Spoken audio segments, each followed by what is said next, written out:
Good day and welcome to SCO BRICS Insight, where we look at what's really going on in the world of the BRICS. Now, my name is Rod McKenzie, and today I want to talk about the recent announcement by Donald Trump, who, fresh from renaming the Gulf of Mexico to the Gulf of America, has set his sights on a sea nowhere near the USA, and it concerns the BRICS member Iran. Now, Donald Trump, the President of the US, is poised to try and make a significant geographical change by renaming the Persian Gulf the Arabian Gulf. Now, obviously Iran, which is a state that is historically the land of ancient Persia, has already expressed its significant displeasure at the idea, and the implications of renaming will extend far beyond disputes over geographic names. So, what are the reasons behind Washington for doing this? After all, it's an ancient name that predates even the Gulf of Mexico, which Trump has now decided the Gulf of America. And of course, the timing of his request is also interesting. Now, in anticipation of his up-and-coming diplomatic tour of the Middle East, where he will be visiting the United Arab Emirates, Qatar and Saudi Arabia from 30th to 16th of May, he suggested, well, if the leaks are to be believed, that the US might formally recognise the name change of the Persian Gulf to the Arabian Gulf. Now, at the moment, the Persian Gulf has already got 3 variants in use. In official geographic publications and recognised circles, in language described as the Persian Gulf. This is shown in the majority of UN documents and is recognised by most countries worldwide. Now, this historical name dates back to ancient times and the days of the Persian Empire. I mean, this is how Strabo, one of the world's first real geographers, referred to it in his first major work, Geography. One of the other names is obviously the Arabian Gulf, and it came into use in the latter part of the 20th century, and it's used primarily by Arab countries themselves. Now, the Arabs have long since renamed the Persian Gulf, and they call it the Arabian Gulf in their textbooks, books, media, and other official documents, according to the political analyst Elena Suponina. Now, before I continue, I'd like to make an appeal. If you like and enjoy my videos, you can help me fund the channel and my website, scobricsinsight.com, to further develop it. Now, you can do this by making a small donation, which is done by clicking on the thanks button at the bottom of the video screen. Now, everybody who donates does get a personal thank you from me, and I'm thanking you all now just for watching. Keep the comments coming, love to read them and respond. Now, currently, those who are interested in avoiding giving any potential offence, players use the term just the Gulf instead. At the same time, the US itself has demonstrated its topographical flexibility to this day. I mean, for example, the US State Department and the White House consistently utilise the name Persian Gulf in their official documents, adhering to the stipulations outlined in the American Register of Geographical Names.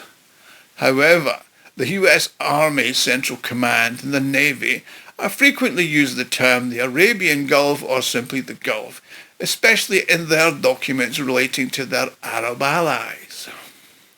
Now, it's evident that the White House wants to impress the Gulf Arab states, once more pandering to the egos of those allies, which the President must now strengthen his relationship with in anticipation of potential strikes on Iran or radical new actions by Israel against the Palestinians, which will inflame tensions in the region.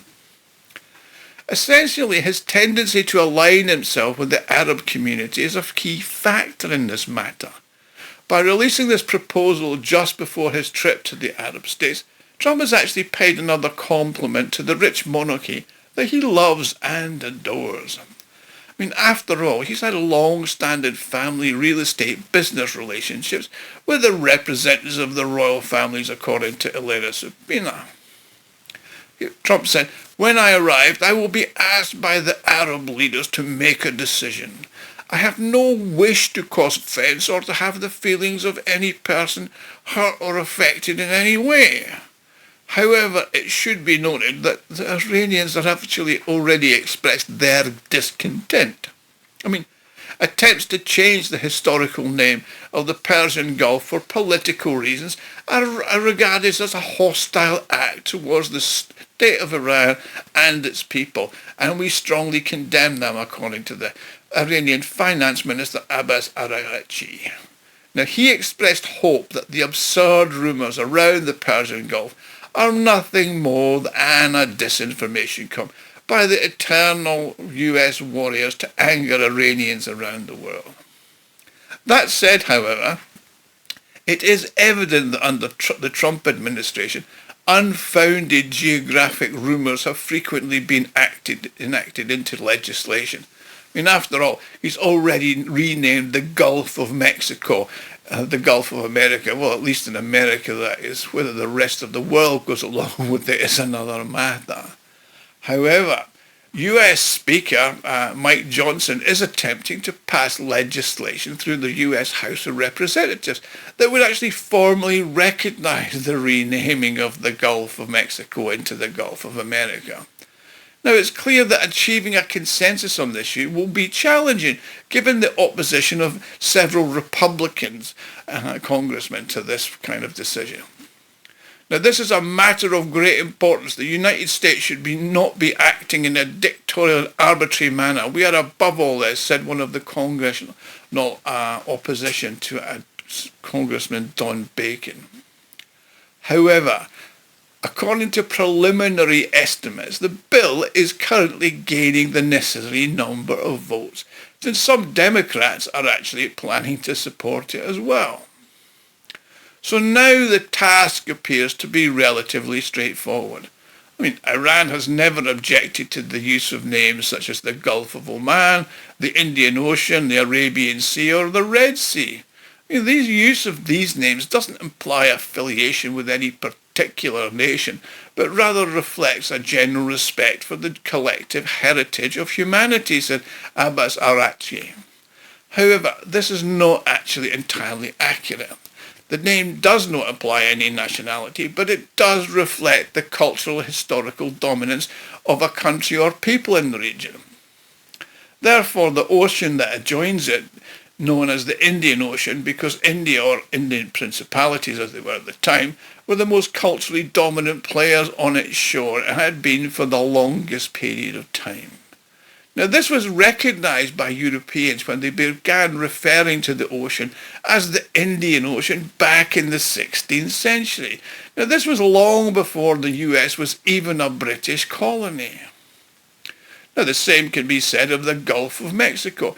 The name first appeared in the second half of the 15th century and reflected the antiquity of the Mexican identity, not statehood obviously, because it was still under Spanish rule, and its historical dominance in the region.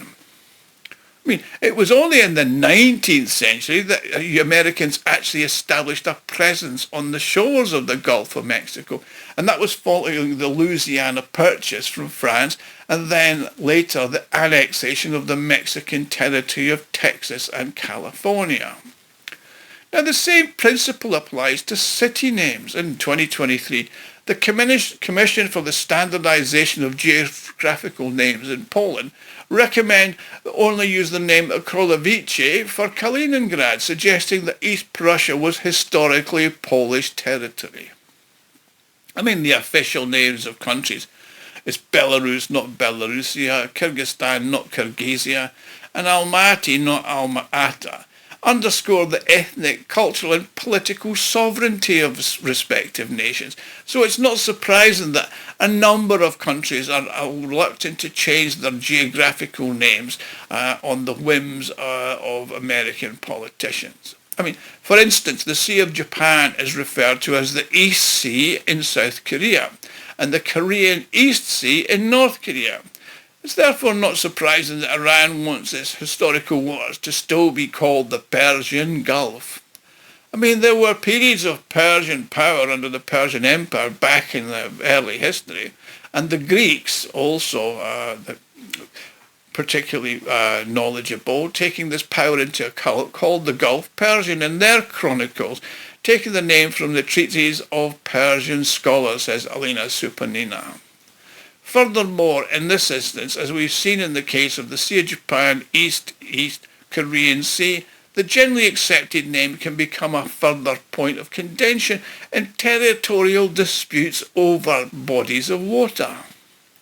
I mean, renaming is not just an image issue.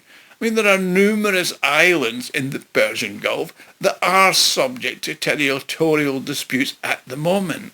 I mean, their ownership is contested by several neighbouring states, particularly Iran and the United Arab Emirates, and these latent conflicts could be exacerbated by the current US policy, according to Supanina. Now, this cultural sensitivity is reflected in the Iranian approach to addressing incorrect names, which involves a more stringent approach to addressing and correcting the issue. For example, in 2004, Iran banned the National Geographic channel from broadcasting in the country because one of its programs used the name Arabian Gulf. The channel was then able to correct the error and return to the Iranian network. Then, in 2010, Iran threatened to deny access to aerospace companies whose aircraft had the incorrect name of the Gulf written on their electronic boards. Now, it seems improbable that Iran will be able to take any sort of retaliatory action against the United States for this result. However, but should Trump decide to rename the Persian Gulf the Arabian Gulf, it's unlikely that the slim prospects of a nuclear agreement between Washington and Tehran would be further diminished. I mean, we have to ask ourselves, what is next for Trump and his renaming of places? Will the Hudson River in New York become the Trump River? Maybe Greenland will be renamed Trumpland. I mean, you can never be sure with Donald Trump, can you? Now, thank you for watching. Please like, share, and subscribe. Set the alert button so you get informed when I post a new video, and click on the thanks button at the bottom of the screen if you would like to make a donation. I'll see you all again soon. Thank you for watching.